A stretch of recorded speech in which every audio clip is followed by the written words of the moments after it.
लगभग 1 साल हो गया था शोभा और भावेश की शादी को।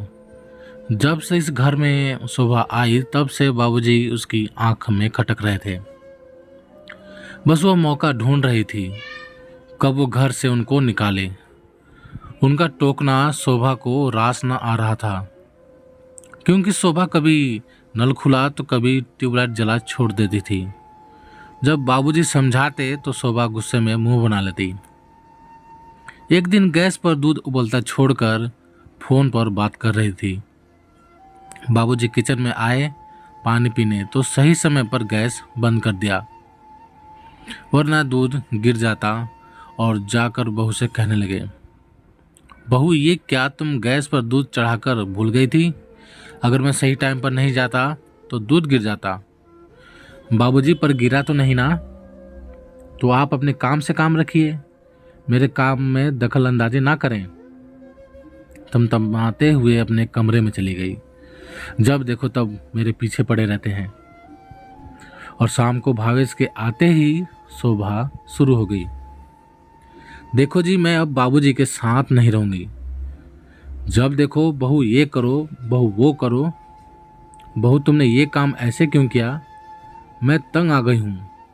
अब इस घर में या तो बाबूजी रहेंगे या मैं रहूंगी। शोभा तुम्हारा दिमाग तो ठीक है, भला इस उम्र में कहाँ जाएंगे?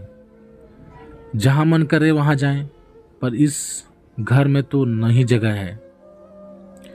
वैसे ये घर मेरे नाम पर है, यही मैंने सबसे बड़ी गलती की जो घर तुम्हारे नाम पर कर दिया।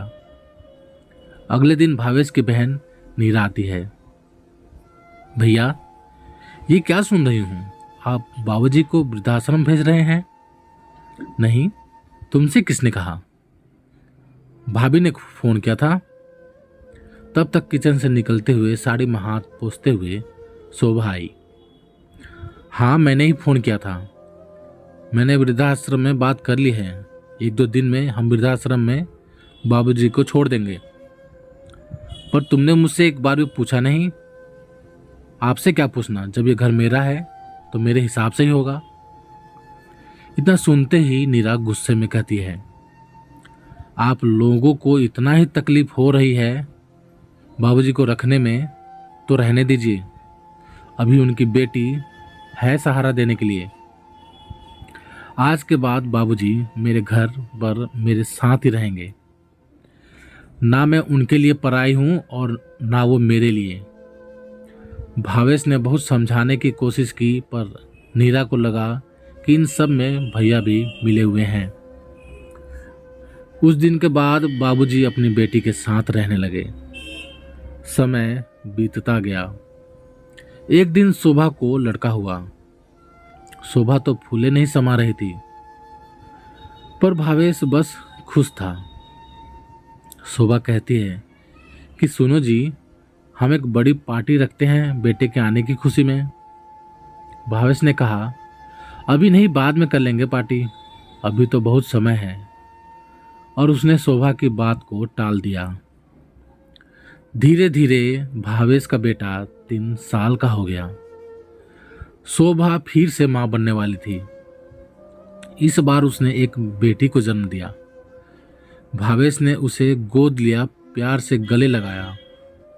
भावेश इतना खुश था कि सबको बताते फिरता कि मेरी बेटी हुई है। उसने बेटी के होने के उपलक्ष्य में शानदार पार्टी भी रखी। ये सब देखकर शोभा के मन में सवाल उठ रहे थे। एक दिन शोभा अपने पति से पूछती है कि एक बात बताओ, जब मुन्ना हुआ तब तो आप ना ही बहुत खुश थे और ना ही आपने कोई पार्टी दी, जबकि बेटी के आने पर आपकी खुशी भी दुगनी थी और आपने पार्टी भी दी। ऐसा क्यों? कल को बेटी ही तो देगी सहारा, क्योंकि बेटे तो पराये हो जाते हैं, पर बेटियां कभी पराई नहीं होती। जब सब साथ छोड़ देंगे तो बेटियां ही हमारा साथ देंगी। अक्सर लोग बेटी होने के बाद दुखी हो जाते हैं, पर सबसे ज़्यादा सुख माँ बाप को बेटी से ही मिलता है।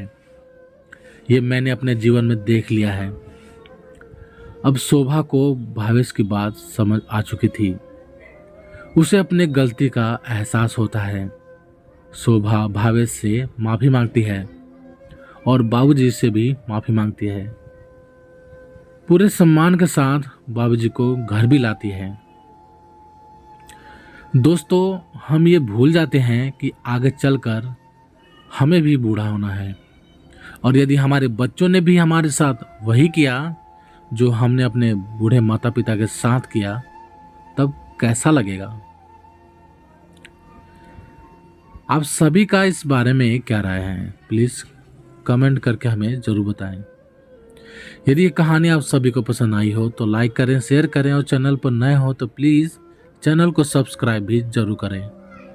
चलिए दोस्तों, मिलते हैं आप सभी से एक और नई कहानी के साथ। तब तक ले जय हिंद, वंदे मातरम।